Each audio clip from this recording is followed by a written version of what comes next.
સમાચારોની શરૂઆત કરીએ તો મહારાષ્ટ્રમાં આવતીકાલે મહાયુતિની સરકારનો શપથ ગ્રહણ સમારોહ યોજાશે। મહાયુતિના નેતા દેવેન્દ્ર ફડણવીસ, એકનાથ શિંદે અને અજીત પવારે રાજ્યપાલ સાથે મુલાકાત કરી હતી। રાજ્યપાલને મળીને સરકાર ગઠનનો દાવો રજૂ કર્યો હતો। 5 ડિસેમ્બરે સાંજે 5:30 કલાકે મુંબઈના આઝાદ મેદાનમાં સરકારનો શપથ ગ્રહણ યોજાશે। દેવેન્દ્ર ફડણવીસ મુખ્યમંત્રી પદના શપથ લેશે। શિવસેના અને એનસીપીમાંથી એક સભ્ય નાયબ મુખ્યમંત્રી પદના શપથ લેશે। શપથ ગ્રહણ સમારોહમાં વડાપ્રધાન મોદી સહિત દિગ્ગજો ઉપસ્થિત રહેશે। ભાજપ શાસિત રાજ્યોના મુખ્યમંત્રીઓ પણ હાજરી આપશે।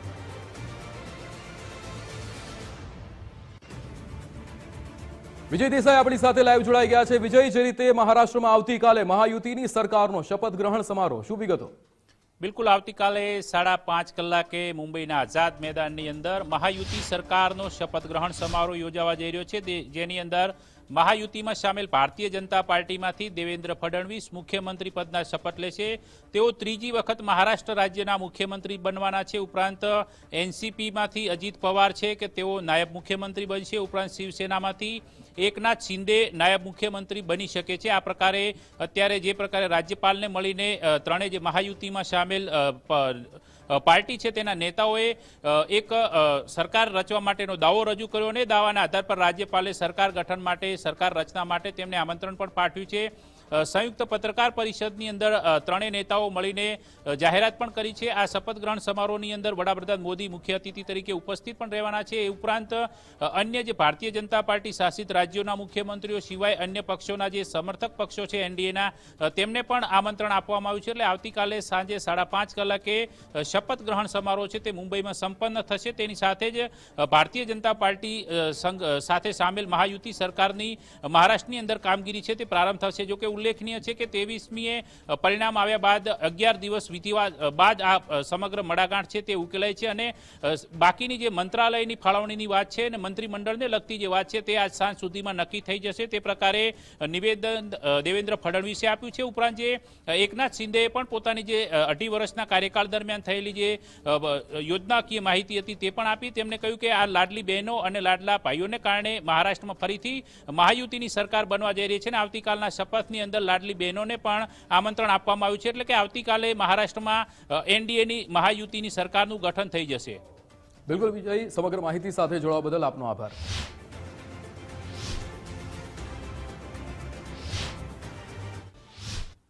मैं आभार व्यक्त करना चाहता हूं आदरणीय मुख्यमंत्री एकनाथ शिंदे जी का।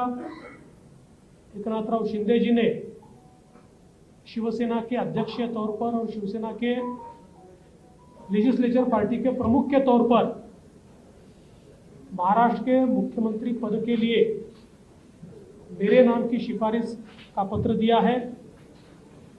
साथ साथ राष्ट्रवादी कांग्रेस पार्टी के अध्यक्ष और लेजिस्लेचर पार्टी के नेता माननीय अजीत दादा पवार जी ने भी उसी प्रकार का पत्र दिया है। श्री विनय कोरे जी, रवि राणा जी, श्री गुट्टे जी और हमारे इंडिपेंडेंट्स जो हमारे साथ है, सभी ने इसी आशय का पत्र माननीय राज्यपाल जी को सौंपा है और इन सभी पत्रों को देखते हुए माननीय राज्यपाल जी ने हमें आमंत्रित किया है सरकार बनाने के लिए। नई सरकार का शपथ विधि